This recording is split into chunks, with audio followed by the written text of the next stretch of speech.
Welcome back, everybody, to the Diary of the Landscaper. Today we had Matt, an interview. He's a communication influencer and a professional growth coach. So we're gonna have him asking some questions. And the first thing is gonna introduce himself. So for people who doesn't meet you yet, Matt, can you introduce yourself?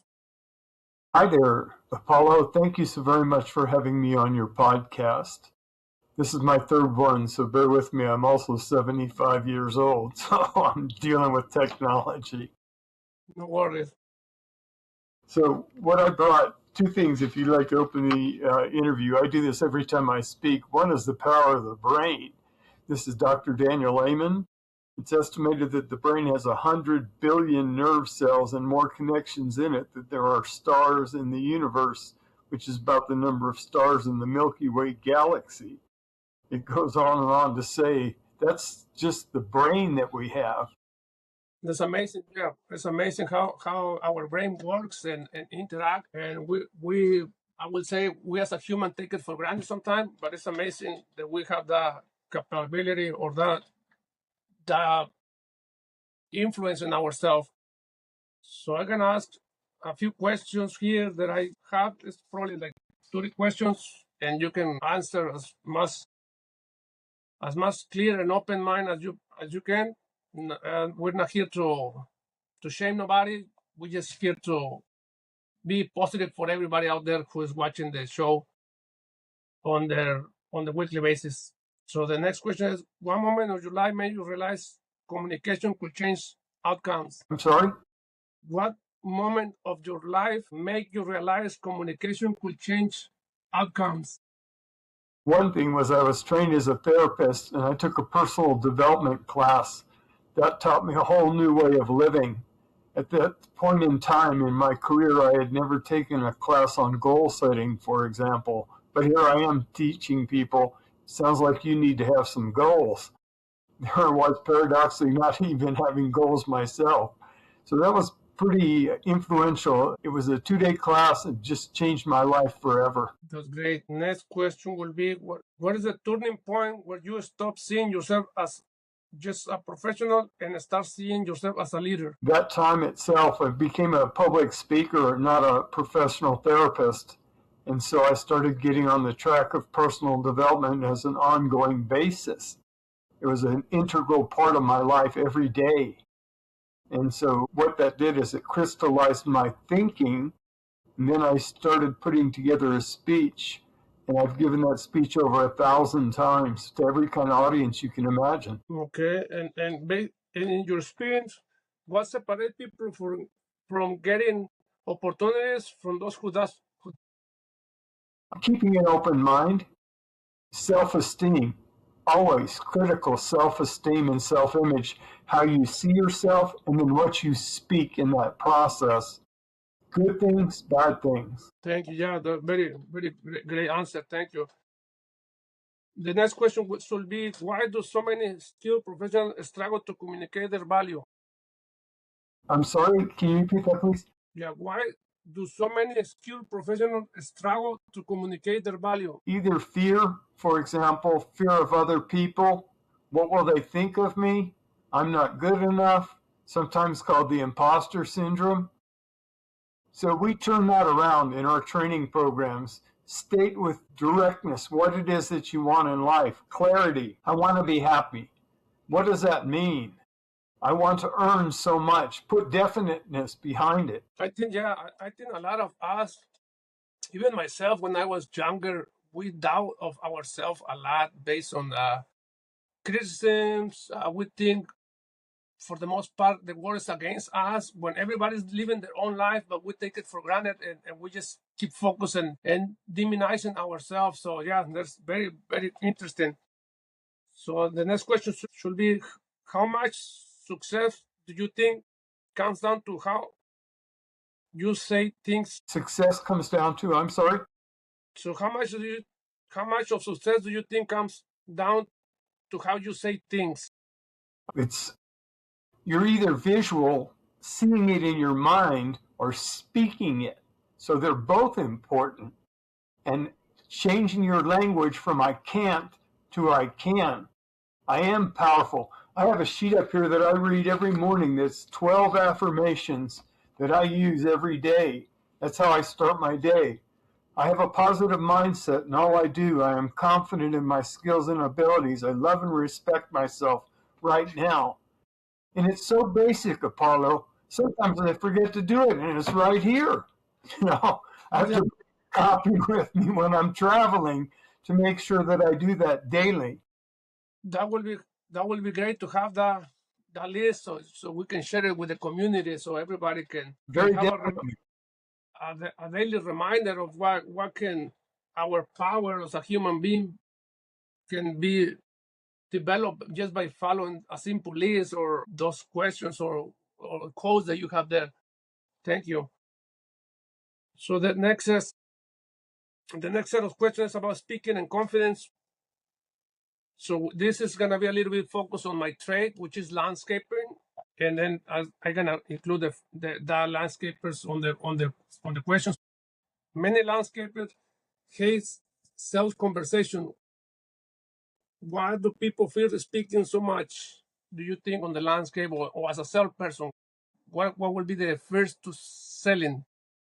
The first thing that we have to understand that sales is an honorable profession. We're not taking advantage of somebody else. We're providing a service or opportunity for people.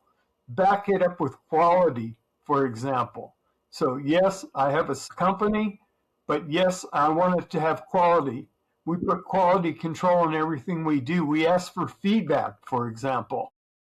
Did we do a good job? Did we do the job at the level of what you expected or beyond? Thank you. Yeah. The next question is: what's the biggest communication mistake you see as professional making with clients? Setting yourself lower than what you're capable of doing. In other words, you bring the standard down based on self-image psychology. We're afraid of other people. What will they think of me, etc. Know that the doorway, the path we have in self-esteem is the gateway to future opportunity, everything we want. How we see ourselves physically, for example, what that other person is like, a friend, an enemy, we project that onto other people everywhere we go. Our own fear or our own belief. I met a guy one time, for example, Apollo. I was doing training programs in Vail. I met a guy and I said, I'll travel anywhere in the United States and do a 1 day full day program. He flew me to Washington, D.C., put me in front of 100 of his best clients and friends. At that time, I didn't realize his net worth was over $50 million. He Oh my picked me God. up at the airport in a Rolls Royce limousine. So there I am meeting a complete stranger that I had just met for a few hours in Vail. And he brought me in for a full 1 day program in front of his 100 best clients and friends. Totally amazing experience. So yeah, the very important. Talking from myself, my perspective too. Yeah, being selling.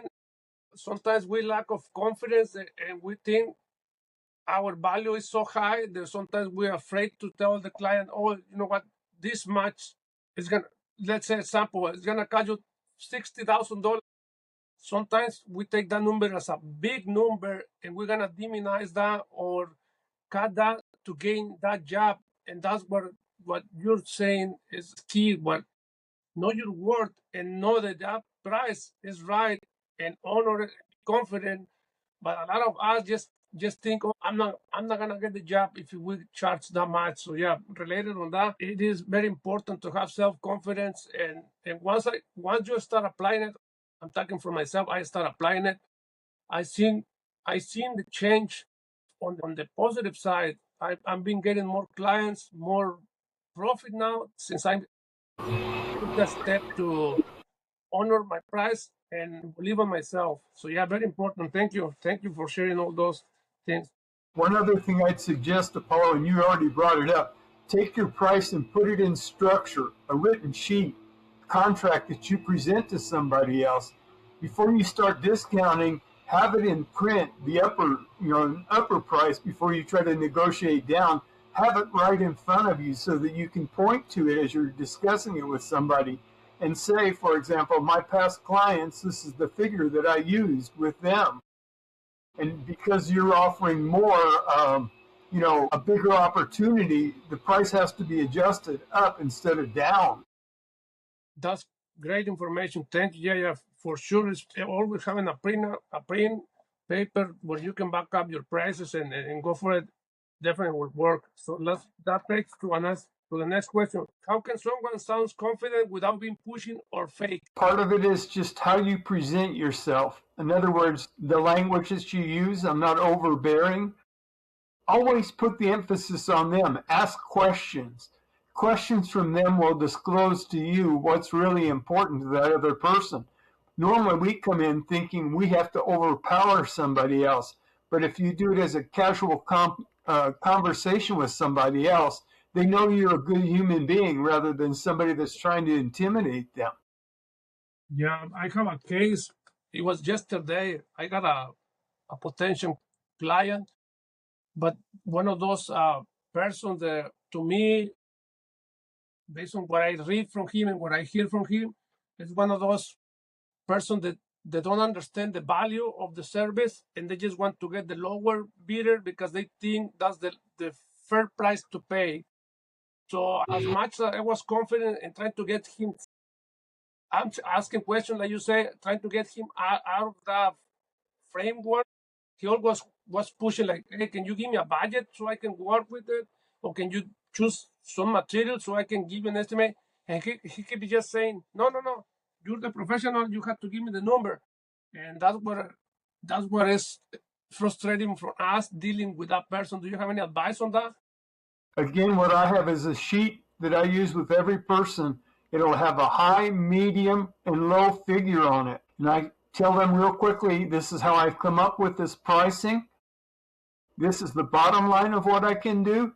And then if you want add-on services, this is how much it will cost. Yeah, that customer specifically, he didn't even choose any material or anything.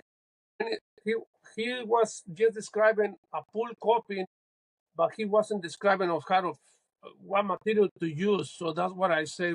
In those cases, do you have any advice on how to get that information out of them without like getting a budget from them or a material without compromising yourself or the other client thinking that you're pushing him to give you a number?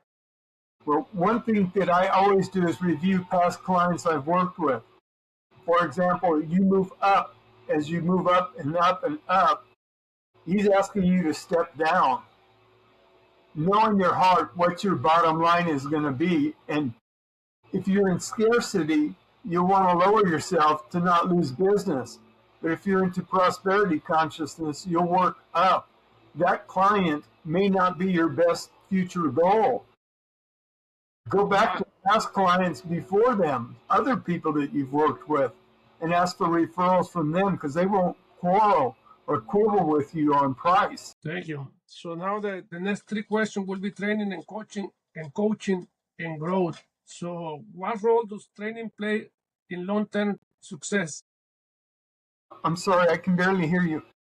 Sorry, what role does training play in long-term success? Long-term success. What? Yeah.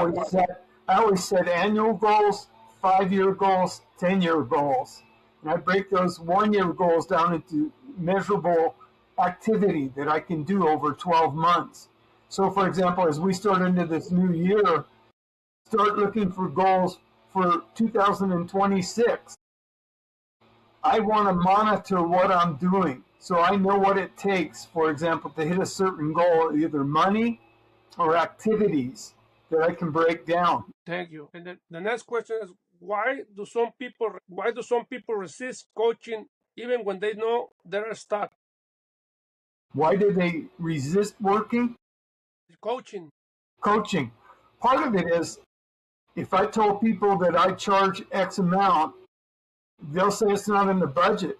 But what I see is people buy cigarettes, they eat out at dinners, they do all kinds of other stuff, but they don't consider coaching. What it really comes down to, Apolo, is accountability.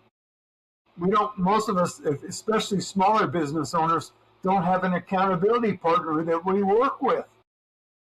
That's for sure, yeah.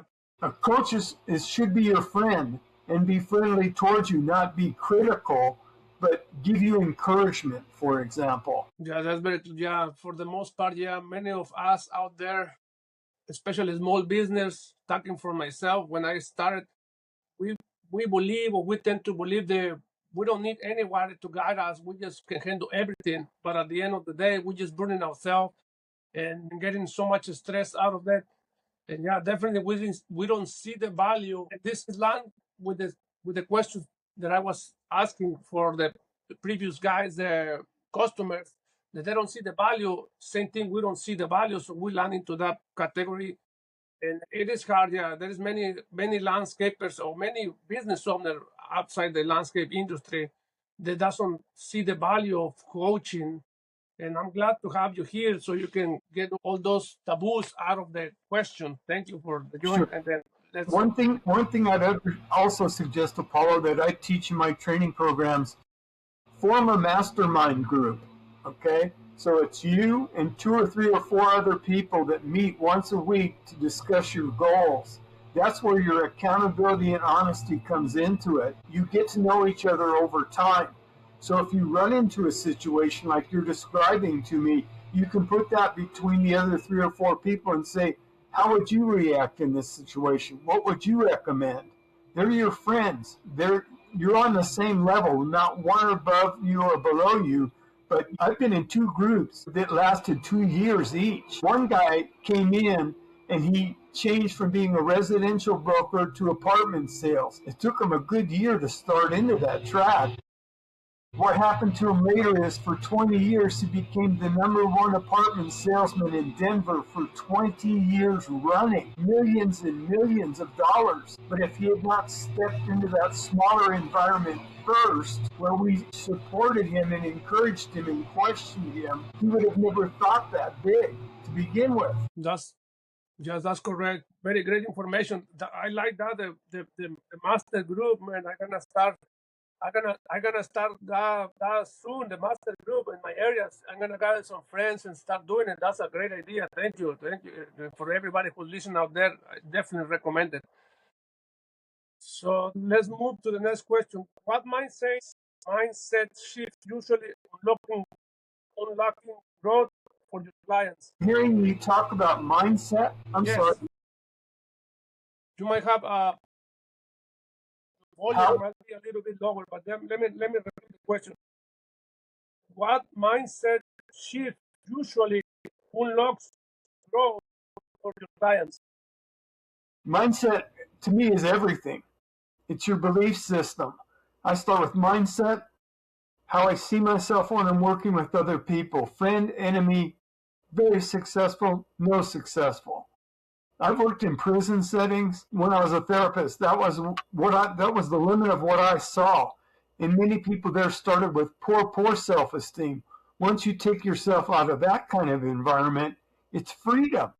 You get to create the mindset that you want to have every day. That multimillionaire I told you from Vail, he later was in a car crash and became paralyzed.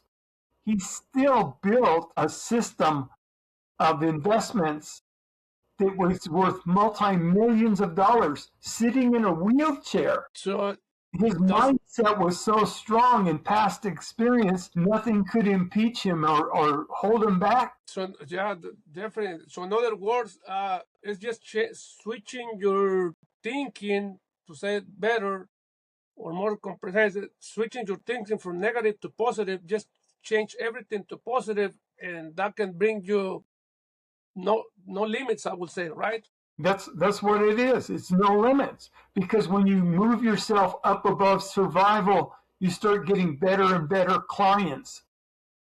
If you have a business, for example, or it could be friendship. It could be health and vitality, for example. So if you set a goal and you think, I want to make $1 million, but you never exercise or you eat badly, health is going to challenge you later in life.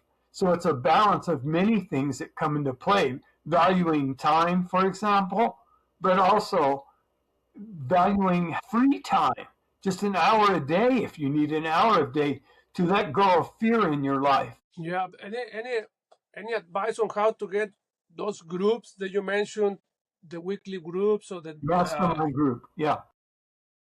any advice on how to start it for people that is out here?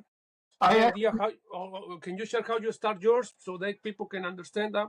I actually have a handout I'd be glad to send to anybody. One is how to start it, and then a weekly formatted sheet that we used in ours. So one is how you put one together, and the other one is a weekly sheet that we followed. So we read a book each week, and we read a chapter a week, and we discussed how does this apply to our lives. We talked about our weekly goals in it.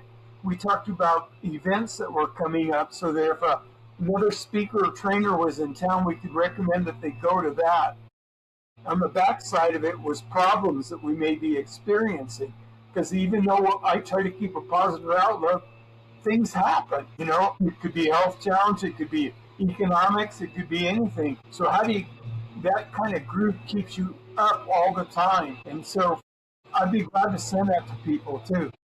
That will be awesome to have that sheet myself too, and get it, and so we can all share it and learn from it. It's very great information. So the next question will be does understanding value help someone price their service better? Understanding value and So how does understanding value help someone price their service better?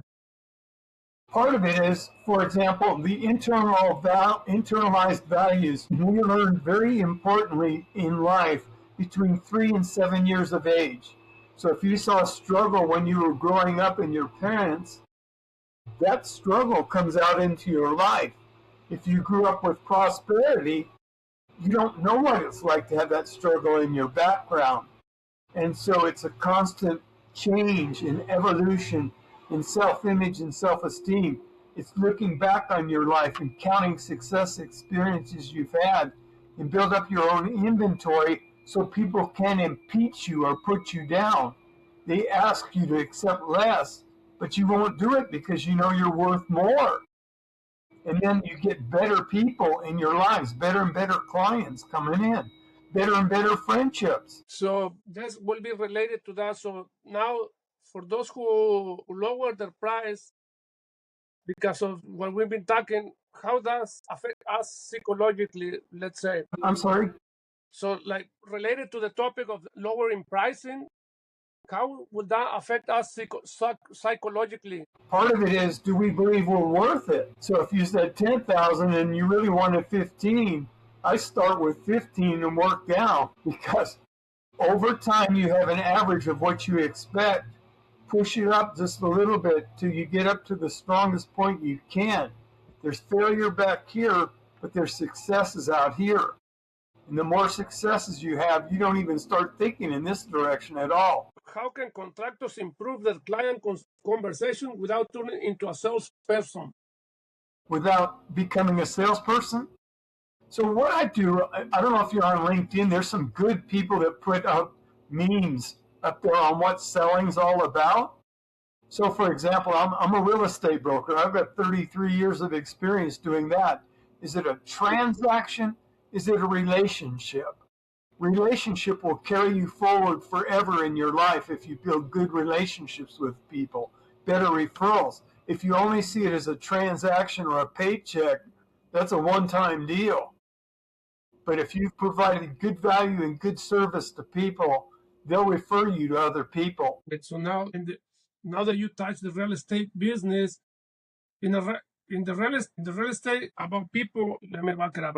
Real estate is about people as much as property. What lesson transfer to any business? What I'd recommend to people in your network, for example, is always put together a network of other providers, associates, people that do plumbing, electrical, etc.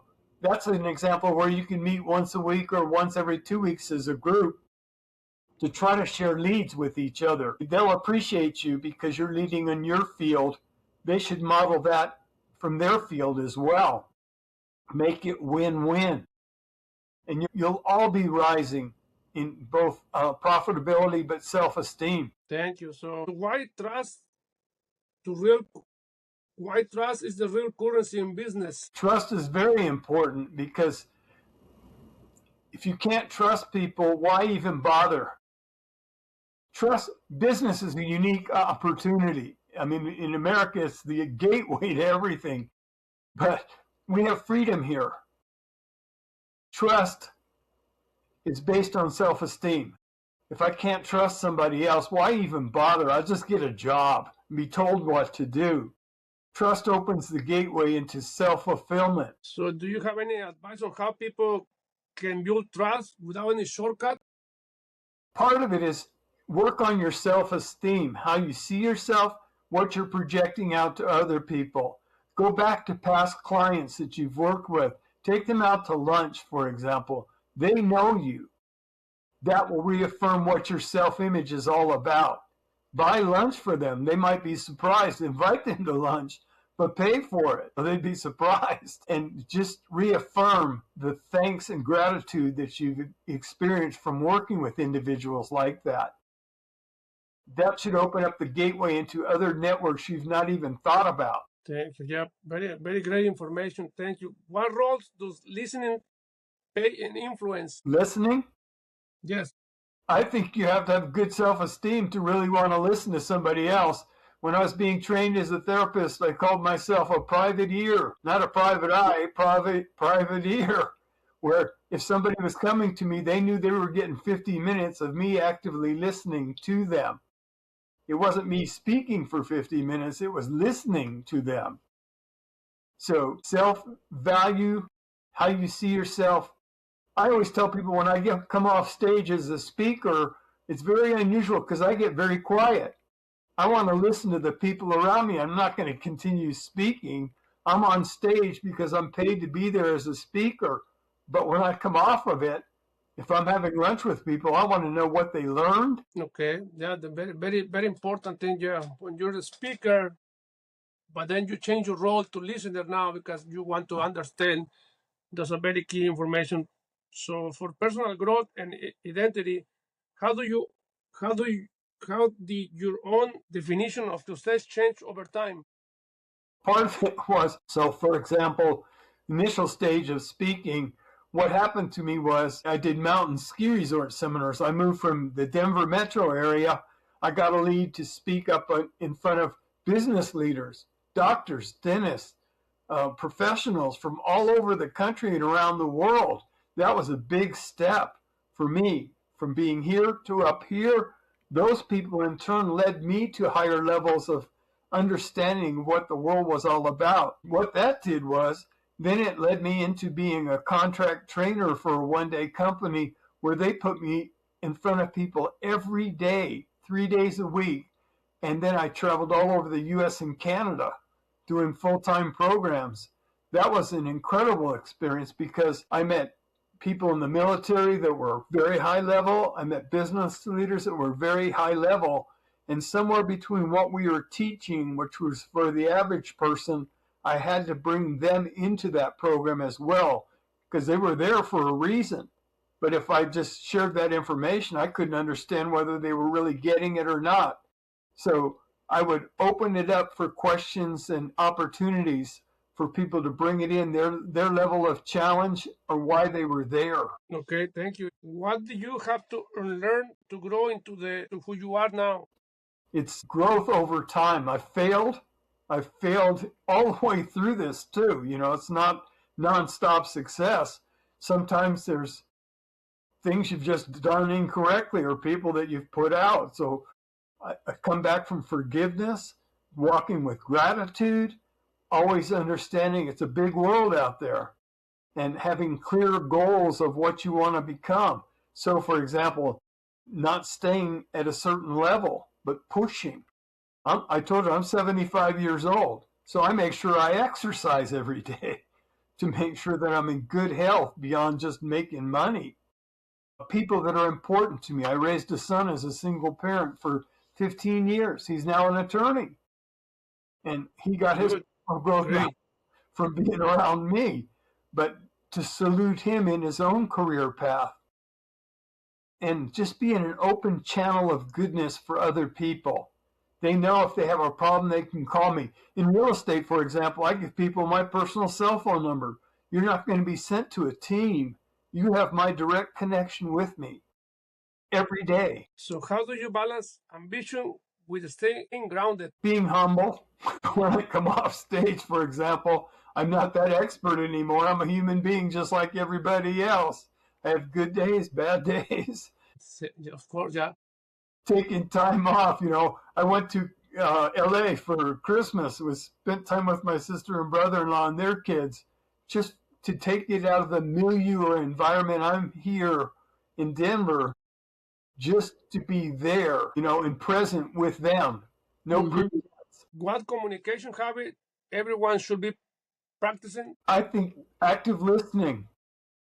That's the hardest thing to get across because most of us have lower self-esteem. We want to tell people about stuff rather than asking them, how can I be a better person? What would you recommend to me to do? That's great advice. That takes intense self-esteem. I'm sorry? One belief that holds professionals back. So part of it, this is a common one today. It's called the imposter syndrome.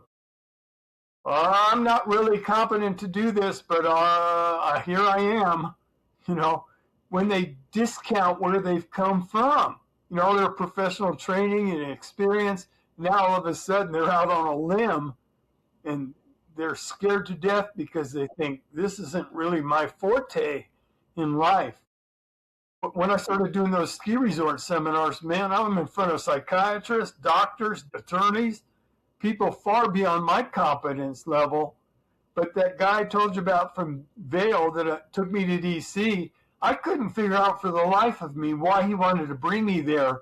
But when we had dinner together later, he told me he had been in the middle of a project in creation and he hit a snag and he was feeling depressed.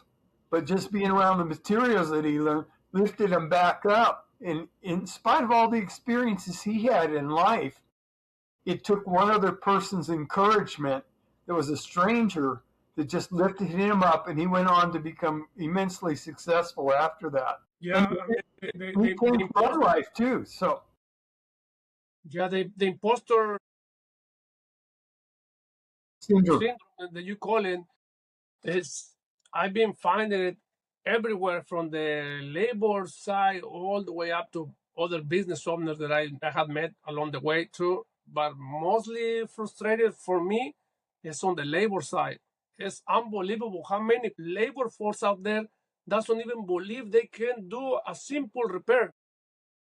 It's unbelievable and it's frustrating at the same time. One of the parts that I've been working a lot is kind of your role on my business area. Like I became mental coach for them to, and tell them, hey, if I can do this, you can do it. We have the same brain, the same power. Our skin might be different, but we're all equal in this, so you can do it. And building that, it bring a trust on my guys between them and me. Then now I will say I can leave them do some work, but it took me months to bring it into this little level that I call to be able to handle and tackle problems. And that's a huge out there. What are your thoughts on that? Yeah, so part of it is when you're mentoring people, if they're direct employees, for example, always have structure that shows an expectation of what you expect so they know a checklist to work off against. Another thing I might suggest to you is share your time and expertise in community colleges or other places like that, just as a gift, saying this is how I started a small business, this is what it consists of, these are the good points, these are the bad points. Just do that teaching role 5% of your time. Go into the community. Share a gift for unemployed people, how to become employed. Dressing, for example, or how you present yourself in the employment interview. It's kind of out of your field, but it's something that somebody would be invaluable to have taken time to teach them how to be a better person. That's great. One skill that pays dividend forever that you know. One skill what? That can pay dividend forever, or that can pay you forever. One skill. I think just taking time out of a busy life in quietness, part of it's to give gratitude for what I have, even bad things in my life and good things in my life, to stay out of the noise of the world. So I spend time in quietness, for example, I just spend time alone. What would you give a piece of advice to a landscaper who's listening to level up, and what would that be? To level up their business? Yes, or themselves too. Like, what would be the piece of advice? So part of what I do is in that mastermind group, we always start it with the book Think and Grow Rich. I don't know if you're familiar with that, but Yes. that's an example where we would sit together once a week and just take one chapter and say, how does this affect our lives? It could be Dale Carnegie's How to Win Friends and Influence People. It could be Jack Canfield's Success Principles. And just take one a week and discuss it. And what you're doing is by saying, how do we apply this in our business or lives? It makes it real for people. It's not just words. It's not just platitudes, but it's something direct. How am I going to use this in the next 7 days between here and our next meeting to be a better person? Yeah, that's a great book. I listened to it, but I want to read it because reading is better than just listening. But yeah, it's a great book. So a piece of advice that I give people as well too is just start reading and put those reading into practice. Otherwise, it's just pointless to just keep reading and reading and reading. That's a great advice. Yes. That's what makes a mastermind group powerful, because you meet every week, once a week.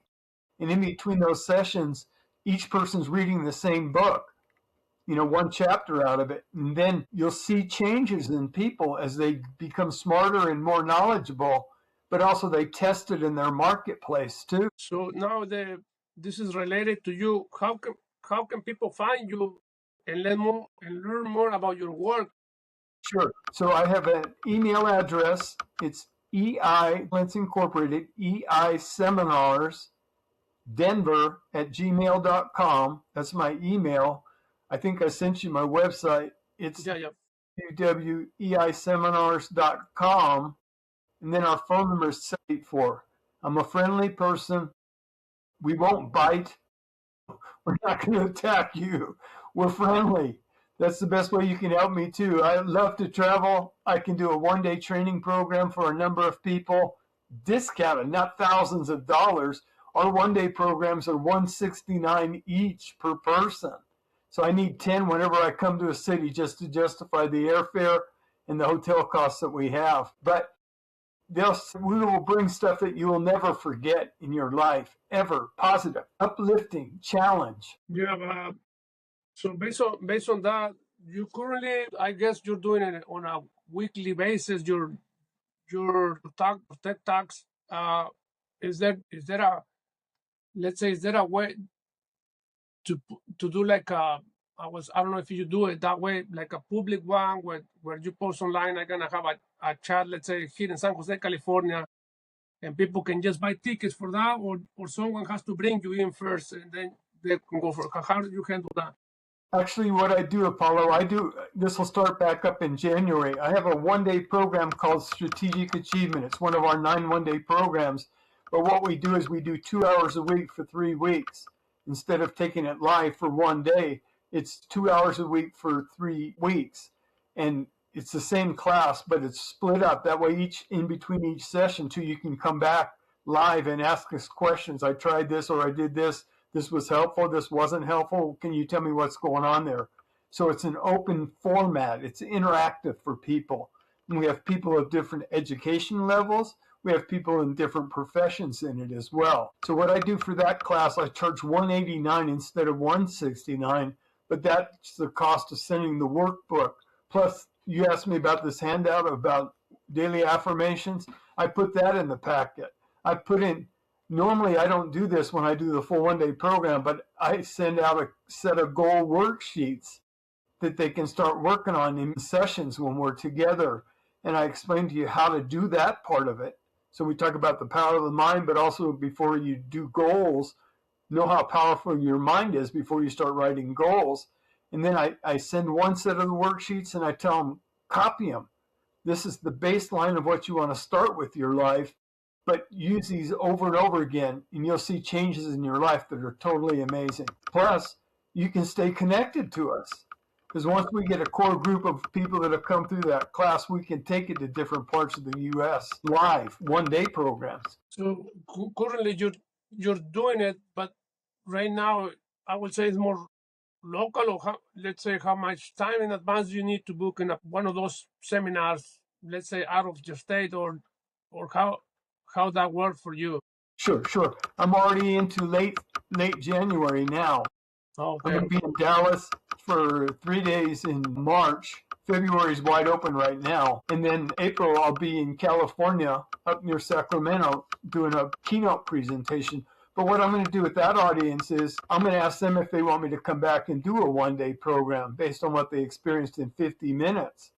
And so part of it's like probably 2 to 4 weeks in advance, because that way we have registrations processed.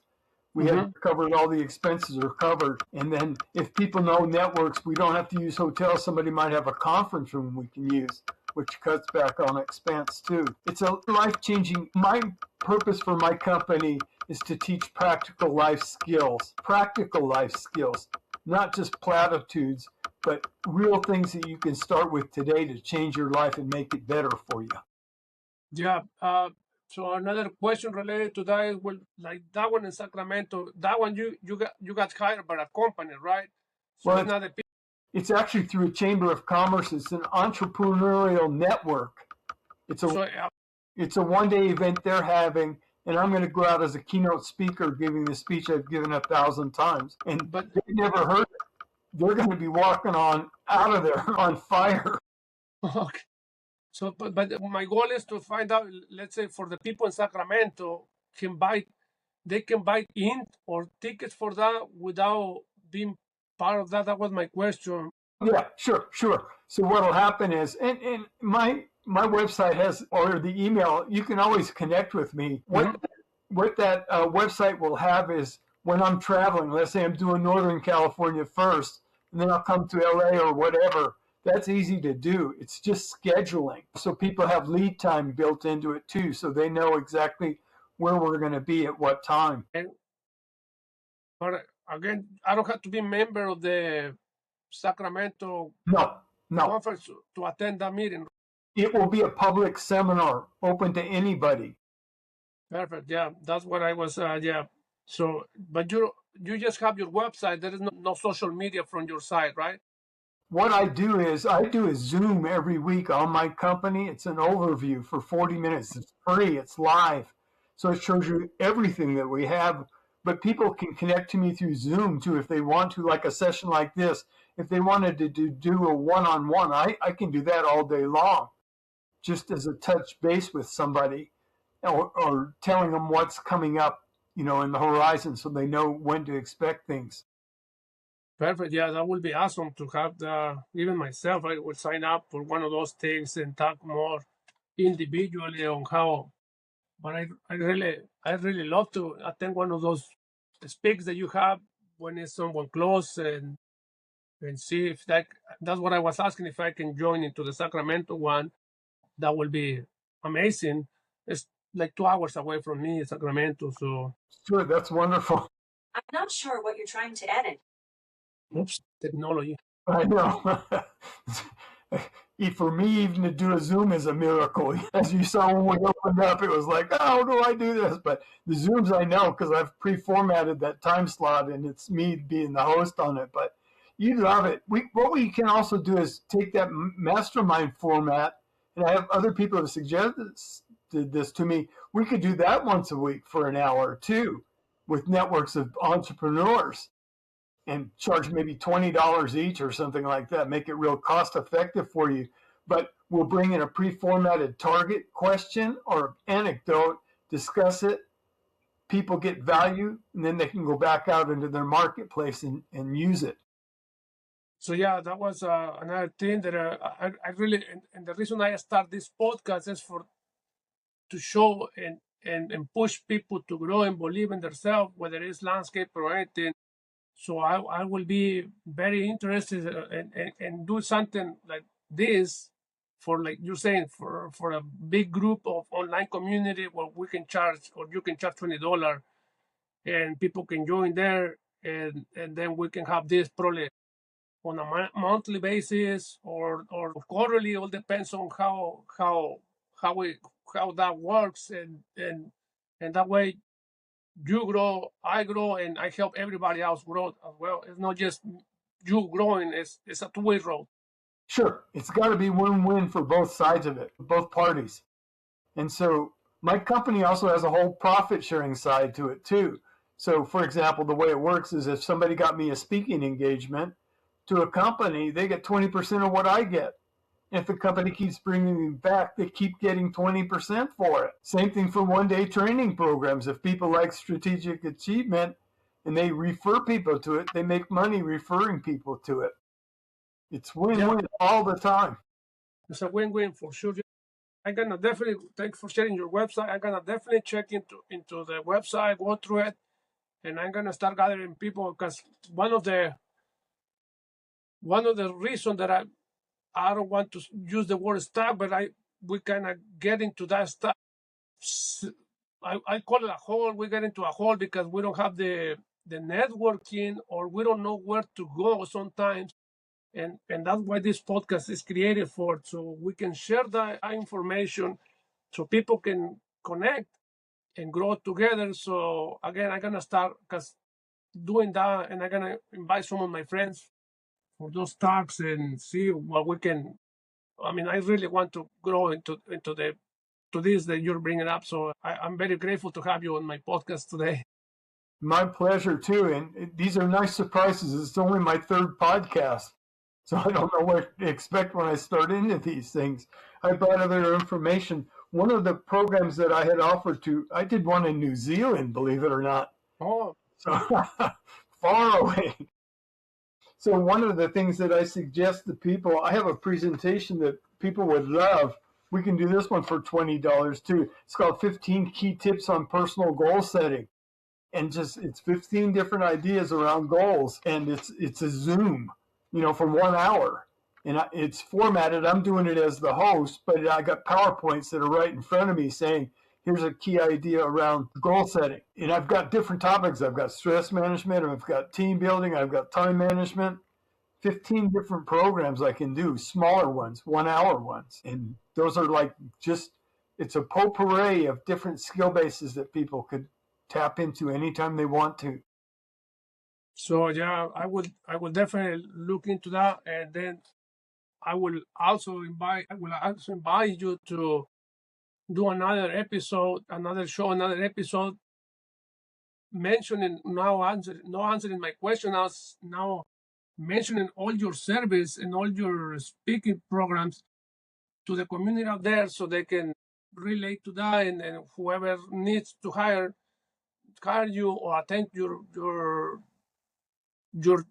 speaks, they can go easily by having you in another time, in another week or a month or so, where you can present everything that you do on a speaking level. Like, I do a speak for growth, personal growth, for business, like you're saying it. That will be another episode if you were interested in giving that time to me. Yes, very definitely. And I thank you for this opportunity. Oh, thank you. It was a pleasure talking to you, Matt. And it was a great episode about self-development, and looking forward for the next episode. Again, I will be definitely in touch. I'm gonna send you a friend request in social media, so that way we can keep talking. I'm looking forward to hire you as a speaker and bring you here for me and my friends as well in the near future. I'll make it at a right price for you. So Thank you. Airfare and a hotel. Thank you. Really appreciate your support. Explode your business, but also your personal network too. Thank you very much. There is, Matt. Anything last message that you want to share for the community out there? It's at the beginning of a new year. I wish everybody a happy new year. Let's start it out with a bang and set some goals for ourselves that are far past what you could even imagine. And I want to be a guide for you to how to reach those goals. Just be a blessing on the journey too. It's not greed, it's blessing other people on the way. Thank you, Matt. It was wonderful having you. Have an excellent rest of your day. Thank you, Apolo. Be blessed always. Happy New Year to you.